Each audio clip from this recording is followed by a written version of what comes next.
welcome to the Smell Podcast. I'm your host, Katie Price. Today, I thought it would be great to cover some news stories that have been going on recently in the world of smell and taste.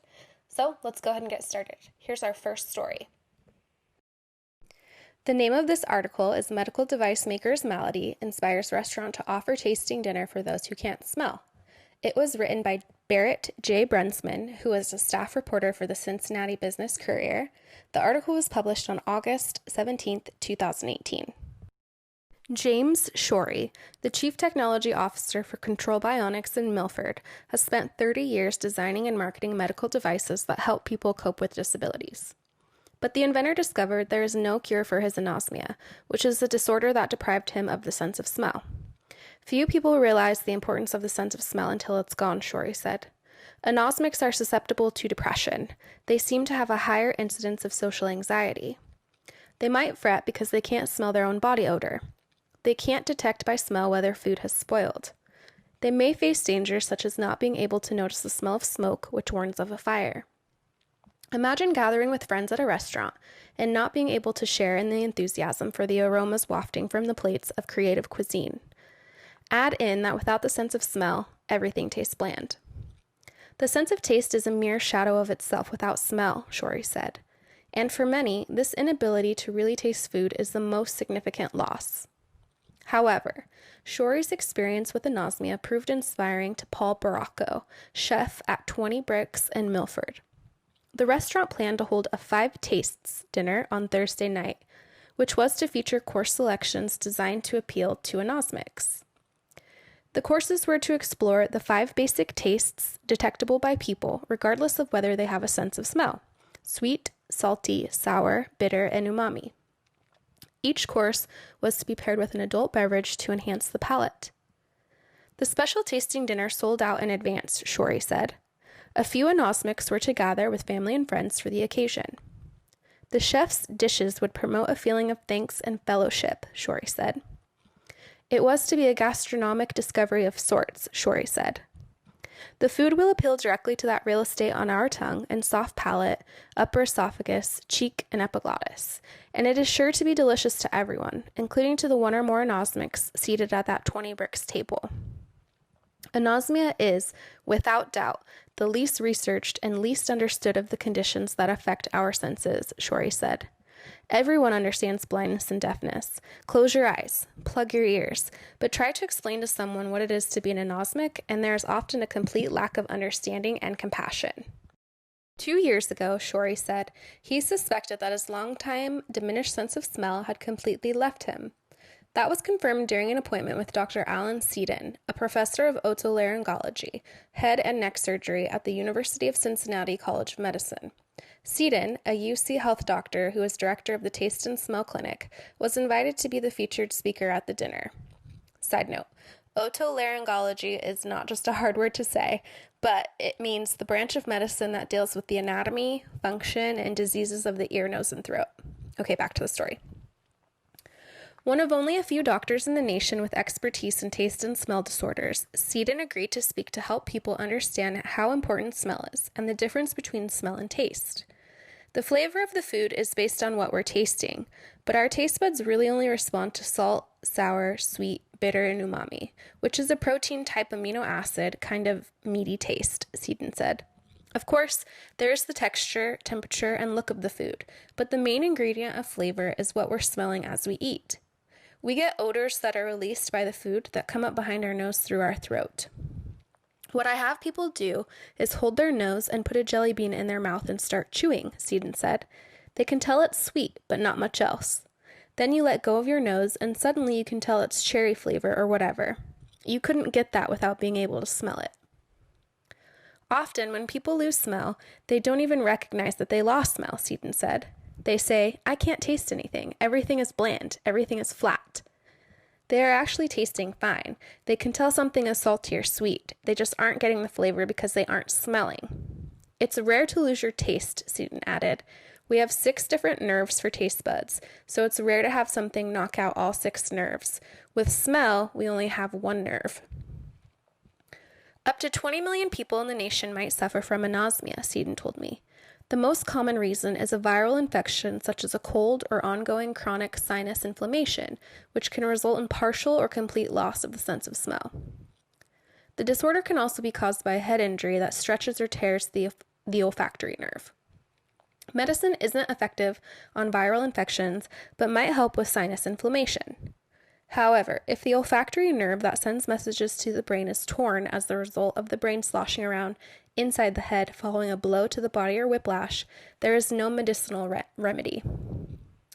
The good news is the nerve endings undergo constant degeneration and regeneration during our lifetime, so there's the potential that after an insult such as a viral infection or even a head injury, that they could possibly regenerate, Seaton said.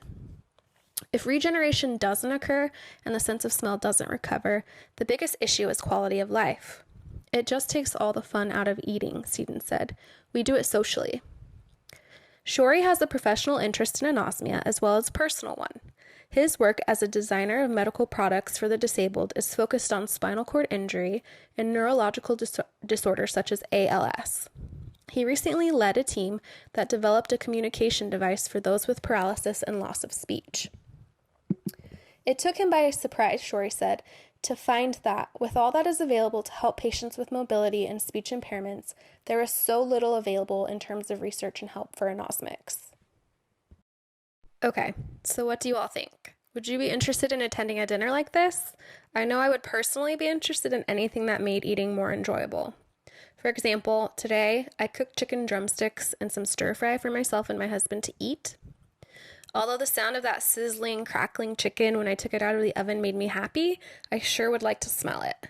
The fat popping off the cooking sheet has got to smell magnificent.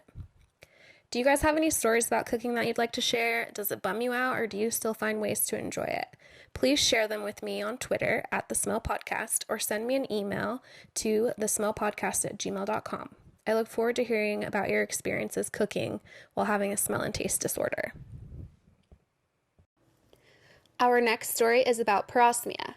I don't suffer from this condition myself, but it impacts a lot of people.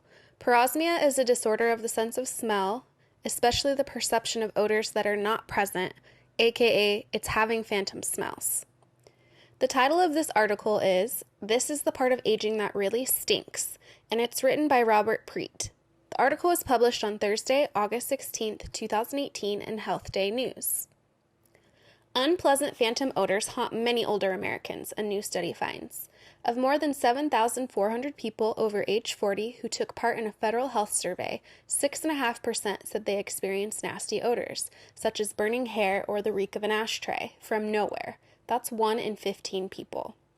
As folks age, their ability to identify odors tends to decrease, but their detection of phantom odors increases. Why this happens is a mystery, but smelling something that isn't really there can be life-changing, the researchers said. Problems with the sense of smell are often overlooked, despite their importance. They can have a big impact on appetite, food preferences, and the ability to smell danger signals such as fire, gas leaks, and spoiled food, said Judith Cooper. She's acting director of the U.S. National Institute on Deafness and Other Communication Disorders, or the NIDCD, which led the study. Lead researcher Kathleen Bainbridge said overactive odor-sensing cells in the nasal cavity or a malfunction in the brain area that understands odor signals may be involved. The new study lays the groundwork for further research.